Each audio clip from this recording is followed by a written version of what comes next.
Mimi ni Raya Subaha Maganga, ni Mnyamwezi kutoka Tabora. Kwetu barabara chuma, gari chuma, taa moja. Wanyamwezi tunasafiri kwa chuma. Alhamdulillah. Mimi ni mama mlezi wa mayatima na wenye mazingira magumu na wajane. Ninawalea kadri Mwenyezi Mungu alipokuwa amenijalia. Takbir! Na kulea tu sijakurupuka tu watu wanaona nimekurupuka na lea. Hapana. Nilitia nia toka na umri wa miaka 13.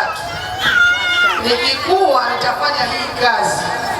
Na namshukuru Allah Subhanahu wa Ta'ala amenithibitisha katika nia yangu. Maana yake tunaambiwa katika majambo na tunaambiwa na Mtume sallallahu alayhi wasallam, innamal a'malu binniyat.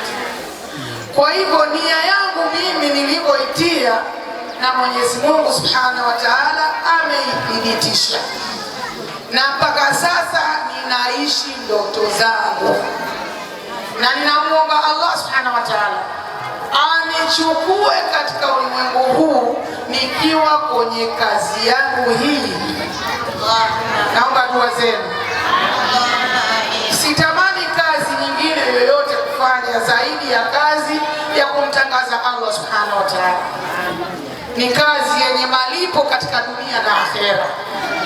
Na Mwenyezi Mungu akiikubali kazi yako, basi unapiga bao duniani na akhera pia unapiga bao. Kwa hivyo Mwenyezi Mungu Subhanahu wa Ta'ala, ninamuomba mimi kwa nafsi yangu atukubalie amali zetu. Na atujalie ucha Mungu na mwisho uliokuwa mwema. Na atujalie mauti ya shahada.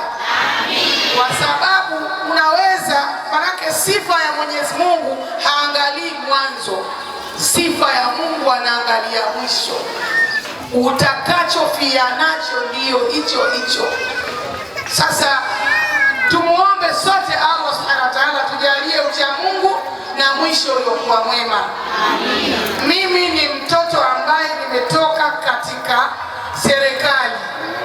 Baba yangu ni captain wa jeshi, mama yangu ni afande. Sio, mnanielewa?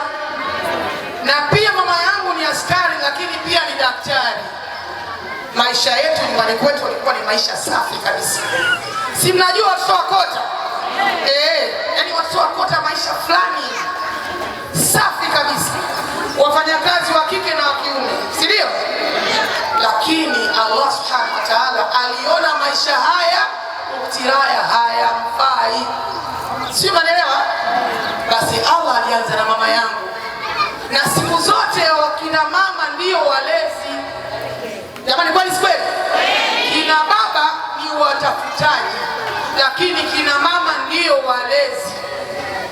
Baba yangu alikuwa anaishi Urusi. Kwenye mambo ya anarusha ndege za kivita Urusi. Mama yangu Allah alimchukua mwaka 1988. Allahumma amin.